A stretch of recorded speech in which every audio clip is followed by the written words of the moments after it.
মা তাশতাহি আনফুসুকুম ওয়া লাকুম ফিহা মা তাদউন।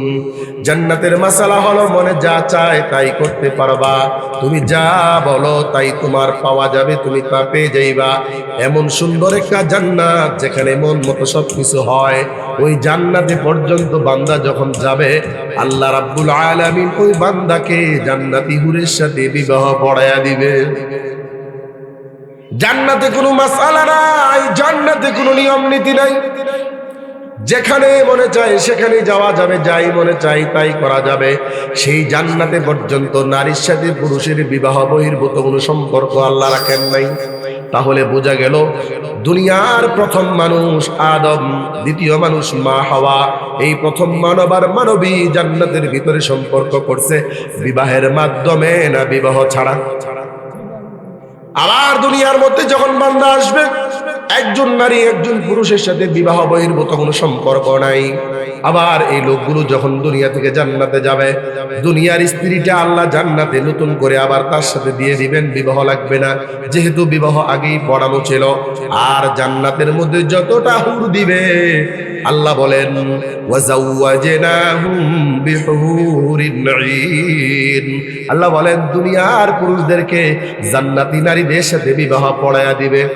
মাসআলা বুঝে থাকলে বলুন, দুনিয়ার সৃষ্টির পরে জান্নাতে যখন আল্লাহ দুনিয়া থেকে মানুষ এখনো পাঠান নাই, জান্নাতে বসাইলেন, ওই জান্নাতের মধ্যে নারী আর পুরুষ বিবাহ বহির্ভূত সম্পর্ক হারাম। দুনিয়াতে আসার পরও বিবাহ বহির্ভূত সম্পর্ক হারাম। ওমিন আয়াতিহি আন খালাকা লাকুম মিন আনফুসিকুম আজওয়াজান লিতাসকুনু ইলাইহা ওয়া জাআলা বাইনাকুম মাওয়াদ্দাতান ওয়া রাহমা। আল্লাহ বলেন এটা আল্লাহ তাআলার বিশেষ একটা কুদরত যে তোমাদেরকে আল্লাহ তাআলা তোমাদের থেকে তোমাদের নারীদেরকে তৈরি করেছেন, তোমাদের স্ত্রীদেরকে তৈরি করেছেন, তোমাদের স্ত্রীদেরকে তৈরি করেছেন যেন তোমরা একে অন্যের নিকট শান্তি, আরাম, সুখ, সফলতা খুঁজে পাও এবং তোমাদের মধ্যে যেন রহমত তৈরি হয়। কিতাবে লেখছে তাফসীরে, বলে নারী আর পুরুষ দুজন যখন যুবক যুবতী থাকে, তখন নারী পুরুষ বিবাহের বন্ধনে আসলে একজন আরেকজনের প্রতি একটা মায়া, মমতা, ভালোবাসা থাকে। আল্লাহ তাআলা নারী এবং পুরুষকে সৃষ্টিগতভাবে একটা জৈবিক চাহিদা দিয়েছেন। ওই জৈবিক চাহিদাটা বৈধভাবে পূরণের মাধ্যমে নারী পুরুষের একটা আত্মিক প্রশান্তি থাকে। এই আত্মিক প্রশান্তিটা যখন সে বুড়া হয়, তখন আর এই জৈবিক চাহিদাটা শরীরে তেমন কিছু থাকে না, কিন্তু তখন দয়া, মায়া, মমতা, ভালোবাসা এটা ভিন্ন রকম হয়। এমনও হয় যে বুড়ি মারা গেছে, বুড়া ঘরে যায় না, এই রাস্তায় বসে বসে কাঁদে, মন খারাপ। ছোট নাতিকে, দাদা কি হয়েছে তোমার? আমার ঘরটা খালি হয়ে গেছে রে নাতি। কই খালি হয়েছে? তোমার ঘরের চেয়ার, সোফা, তারপরে তোমার ঘরের আসবাব সবই তো আছে। সব থাকলে কি হবে, এগুলোর পরিচালক যে নাই। কয়ের লেগে তোমার কান্দ লাগবো নাকি? তোমার ভূত আছে, বউ আছে, ছেলের বউ আছে, মেয়ে আছে, নাতিরা আছে, ঘর ভরা মানুষ। দাদিয়ে তো তোমার কোনোদিন এক বদনা পানিও তুলে দিতে পারছে না, বেডি 20 বছর ধরে অসুস্থ হয়ে। নাতি তুই এটা বুঝবি না, আমার জায়গায় গেলে তখন বুঝে আসবে। বাস্তব না বাস্তব? এটা আল্লাহর কোরআন বলে। আল্লাহর কোরআন বলতেছে যে স্বামী আর স্ত্রীদের মধ্যে আল্লাহ তাআলা একটা নাম দিলেন সাকিনা। সাকিনা মানে এক প্রশান্তি, পরে দিলেন রহমত। রহমত হলো বলে যৌবন বয়সে স্বামী স্ত্রীর মধ্যে এক আরাম থাকে, এক প্রশান্তি থাকে। বৃদ্ধ বয়সে তাদের মধ্যে আরেকটা মায়া, মমতা তাদের মধ্যে আল্লাহ তাআলা বাড়িয়ে দেন। এটা হলো কোরআনের আয়াত। হাদিস শোনেন, রাসূল বলেন মিসকিনুন মিসকিনুন রাজুলুন লা যাওজাতা লাহু। নবীজি বলেন ওই পুরুষ মিসকিন, ওই পুরুষ মিসকিন যার স্ত্রী নাই। সাহাবীরা বলেন ইয়া রাসূলুল্লাহ, তার যদি অর্থ সম্পদ থাকে তারপরেও কি সে মিসকিন? নবী বলেন ওয়া ইন কানাত লাহু মালুন ওয়া দিরহামুন। নবীজি বলেন যদি তার সম্পদ থাকে, অর্থ সম্পদ থাকে, তারপরেও সে মিসকিন, যেহেতু তার স্ত্রী নেই। নবী বলেন ওই মহিলা মিসকিনা, ওই মহিলা মিসকিনা যে মহিলার স্বামী নাই। সাহাবীরা বললেন ইয়া রাসূলুল্লাহ, তার যদি মাল সম্পদ থাকে তারপরও কি মহিলাটা মিসকিন? নবীজি বলেন হ্যাঁ, মাল সম্পদ থাকলেও মিসকিন। কেন? কয় তার যেহেতু স্বামী নাই। আশরাফ আলী থানভী রহমতুল্লাহি আলাইহি এই হাদিসের ব্যাখ্যায় লিখছেন, নবীজি পুরুষকে বললেন মিসকিন। মিসকিন মানে অসহায়, কিছু নাই, থাকলেও যেটা আছে এটা দিয়ে চলে না। নবীজি বললেন পুরুষটা মিসকিন যে পুরুষের স্ত্রী নাই। রাসূল বললেন ওই নারীটা মিসকিন, ওই নারীটা নিঃস্ব অসহায় যার স্বামী নাই। এখন প্রশ্ন, টাকা পয়সা থাকলেও রাসূল মিসকিন বললেন, টাকা পয়সা থাকলেও নারীকে মিসকিনা বললেন, কি কারণ? বলে সম্পদ মানুষের আরামের জন্য, শান্তির জন্য। নাকি সম্পদ হলে ঘর হবে, ঘর থাকলে আরাম হবে। সম্পদ হলে খাবার কিনতে পারবো, আরাম হবে। সম্পদ থাকলে চিকিৎসা হবে, আরাম হবে। সম্পদ থাকলে আমার বস্ত্র হবে, আরাম হবে। সব আরামের পরে স্বামী যখন বিছানায় শুইবে, স্ত্রীর প্রয়োজনীয়তা যেই আরাম, এই আরাম তো তার নাই। সব শান্তির পরে স্ত্রী যখন বিছানায় শুইবে, স্বামীর সাথে থাকার যে আরাম, এই আরাম তো তার নাই। হযরত আশরাফ আলী থানভী রহমতুল্লাহ আলাইহি লিখছেন যে দুনিয়ার সমস্ত সম্পদের মালিক তাকে যদি স্ত্রী ছাড়া থাকতে বলে, সে বলবে আমি রাজি না। তার দলিল, আমরা যদি পিছনে যাই, আমার আব্বার নাম নাকি? আমাদের আব্বার নাম আদম। আল্লাহ তাআলা প্রথম বানাইছেন বাবা আদমকে। আদম রে ঢুকিয়ে দিয়েছেন জান্নাতে। আদম আলাইহিস সালাম জান্নাতে থাকে। আচ্ছা বলেন, জান্নাতে কোনো শান্তির অভাব আছে? জান্নাতের খাবার, জান্নাতের পোশাক, জান্নাতের বিছানা। দুনিয়ার মধ্যে তো আল্লাহ রাসূল বলছেন জান্নাতে একটা চাবুক রাখলে যেই জায়গাটা চাবুকের নিচে থাকবে। নবীজি বলেন একটা চাবুক রাখার জায়গার যেই দাম, সারা দুনিয়ার এই দাম নাই।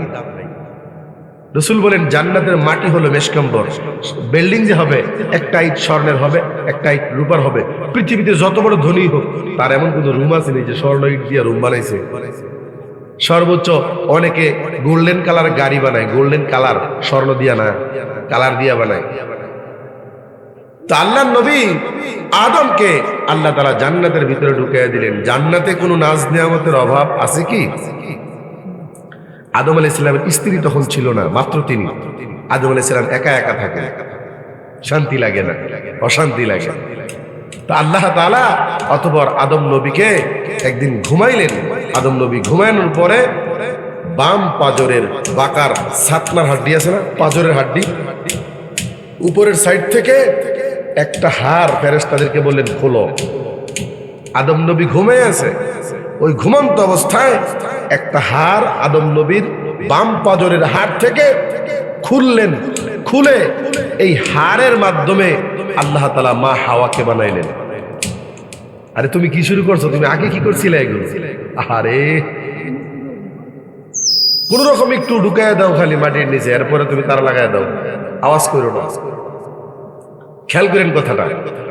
ছাতনার হাড্ডিগুলো আপনারা তো মোটামুটি এই গরুরটা দেখছেন, ছাগলেরটাও দেখছেন, মানুষের কারো যদি এই যে এক্সরে করে তাও তো দেখছেন। আপনি খেয়াল করে দেখবেন এই বুকের পাজরের হাড়গুলো যত উপরে যাবে তত বাঁকা বেশি হবে, যত নিচে যাবে বাঁকা তুলনামূলক কম হবে।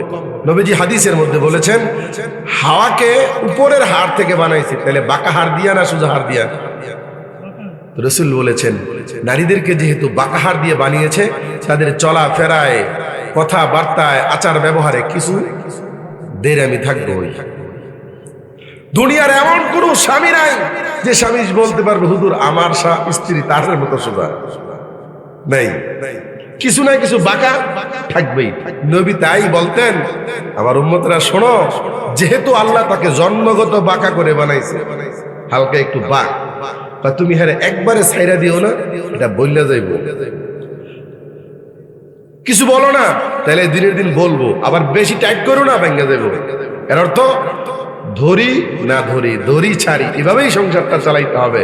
আজকে ধরবে কালকে ছাড়বে, আজকে ধমক কালকে ভালোবাসা, এইভাবে সংসারটা চালাইলে তোমার সংসারটা ঠিক হবে। রাসূল করিম সাল্লাল্লাহু আলাইহি সাল্লাম কি বললেন? তো এখন আমি যেই কথাটা বোঝানোর জন্য হাদিসটা বললাম, দেখেন আদম আলাইহিস সালামকে আল্লাহ তাআলা জান্নাতে ঢুকিয়ে দিলেন।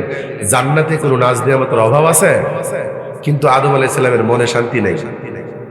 যেই ওনার বাম পাজরের বাঁকা হাত থেকে আল্লাহ তাআলা মা হাওয়াকে বানাইলেন, মা হাওয়াকে বানায়া আল্লাহ তাআলা ওনার সাথে শোয়া দিলেন। তাফসীরে লেখে তিনি যখন ঘুম থেকে উঠলেন, কথা বুঝছেন, ঘুম থেকে উঠলেন, নারীটা দেখছে আল্লাহ তাআলা পৃথিবীর সবচেয়ে সুন্দরী করে মা হাওয়াকে বানাইছিলেন। পৃথিবীর কোন নারী এত সুন্দর নয়। মা হাওয়া কোন বর্ণনায় আসছে পুরা পৃথিবীর অর্ধেক সৌন্দর্য আল্লাহ তাআলা মা হাওয়াকে দিয়েছিলেন। তাহলে কত সুন্দর। আচ্ছা বলেন, আদম নবী কি কোনোদিন মানুষ দেখছে? উনি তো প্রথম মানুষ, উনি তো মানুষ দেখে নাই, নারী দেখছে। ঘুম থেকে ওঠার পর যখন দেখে নারী একটা শুয়ে রয়েছে, এর ধরতে গেছে, কি করো? আল্লাহ তাআলার পক্ষ থেকে আদেশ আসছে, এক সাবধান, ধরা যাবে না, বিবাহ লাগবে। এই যে দেখেন, পৃথিবীর প্রথম নারী প্রথম পুরুষের সম্পর্ক বিবাহ ছাড়া সম্ভব। আল্লাহ তাআলা বিবাহ পড়িয়ে দিয়েছেন। অতঃপর এই নারী আর পুরুষের মধ্যে আল্লাহ তাআলা সম্পর্ক জড়িয়ে দিয়েছেন। একটা মাসালা, পৃথিবীর কোন নারীর সাথে কোন পুরুষ বিবাহ বহির্ভূত কোনো সম্পর্ক নাই। হ্যাঁ, শরীয়ত নির্দেশিত যে দাসী আছে, শরীয়তের বর্ণনা মতে ওই দাসী হলে ভিন্ন কথা। অন্যথায় কোন নারী কোন পুরুষের সাথে বিবাহ বহির্ভূত সম্পর্ক রাখা সম্পূর্ণ হারাম। এমনকি জান্নাতে কোনো মাসআলা নাই।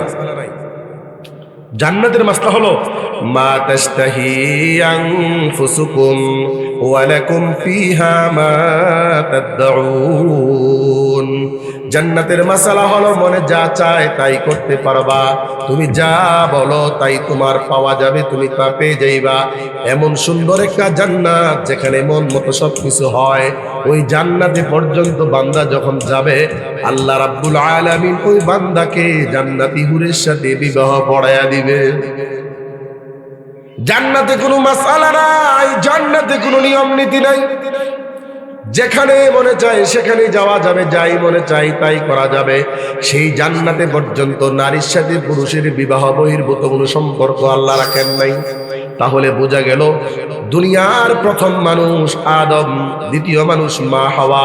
এই প্রথম মানব আর মানবী জান্নাতের ভিতরে সম্পর্ক করছে বিবাহের মাধ্যমে, না বিবাহ ছাড়া। আবার দুনিয়ার মধ্যে যখন বান্দা আসবে, একজন নারী একজন পুরুষের সাথে বিবাহ বহির্ভূত কোনো সম্পর্ক নাই। আবার এই লোকগুলো যখন দুনিয়া থেকে জান্নাতে যাবে, দুনিয়ার স্ত্রীটা আল্লাহ জান্নাতে নতুন করে আবার তার সাথে দিয়ে দিবেন, বিবাহ লাগবে না, যেহেতু বিবাহ আগেই পড়ানো ছিল।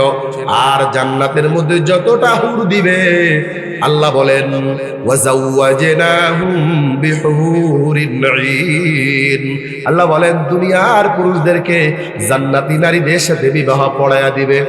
মাসআলা বুঝে থাকলে বলুন, দুনিয়ার সৃষ্টির পরে জান্নাতে যখন আল্লাহ দুনিয়া থেকে মানুষ এখনো পাঠান নাই, জান্নাতে বসাইলেন। ওই জান্নাতের মধ্যে নারী আর পুরুষ বিবাহ বহির্ভূত সম্পর্ক হারাম। দুনিয়াতে আসার পরও বিবাহ বহির্ভূত সম্পর্ক হারাম।